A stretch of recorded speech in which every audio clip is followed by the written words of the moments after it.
Río Tambo, cuna de deportistas destacados, y en esta ocasión también, por supuesto, demostrando que en el evento, en el deporte de la natación, Río Tambo destaca en toda la provincia de Satipo y en Selva Central. Nos encontramos con la pequeña Paula. ¿Qué tal, Paula? ¿Cómo estás? ¿Cuál es tu nombre completo, por favor? Paula Soledad Guamán Tito. ¿Cuántos años tienes, Paula? 13 años. Muy bien, coméntanos, a ver, ¿cuál es el deporte que tú practicas y con el cual has obtenido pues esas medallas que tienes en el pecho?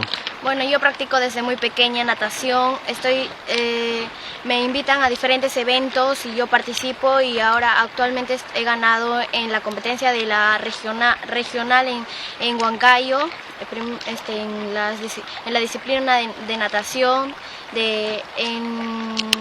en espalda, libre y mariposa. Muy bien, son 3 estilos que tú practicas. Sí. Tú eres riotambina. ¿En qué comunidad nativa perteneces? De Cheni.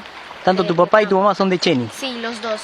Muy bien, ahora, ¿cuándo vas a participar ahora en Huancayo? Me dicen que vas a tener tu próximo representación en la región, ¿no? Pero en Huancayo va a ser ese evento.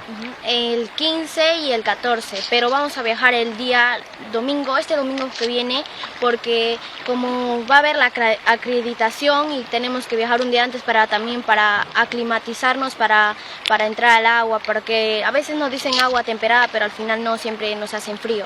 Muy bien, pero tú como una Xaninga pues estás preparada para todo tipo de retos, ¿verdad? Sí, exacto. Muy bien, ¿desde qué edad practicas la natación? Desde los 8 años. ¿Alguna recomendación para tus compañeros, para la población pues que también está atenta siempre a los deportes aquí en Río Tambo? ¿Qué le recomendarías? Que siempre practiquen los deportes, que hagan buenas cosas, no siempre se dediquen en lo malo. No les obligo que practiquen la natación, pero también pueden practicar otros deportes como fútbol, básquet. Hay miles de deportes, ¿no es cierto?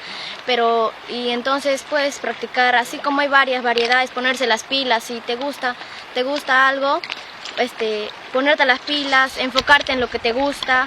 No solo enfoques en natación, no solo en un deporte, sino hay muchas variedades, así que puedes participar al mismo tiempo con 2 o 3, y también enfocarte más en los estudios si quieres sobresalir en algo. Muy bien, qué bueno, ¿eh? Paula Soledad Guamán Tito, 13 años de edad, natural de la comunidad nativa de Cheni, muestra orgullosa, ¿no?, las medallas que ha venido obteniendo en representación del distrito Río Tambo, en representación de la provincia de Satipo y ahora en representación de la región Junín. Desde la gran nación Xaninga, ahí está la pequeña Paula Guamán Tito, campeona regional de natación.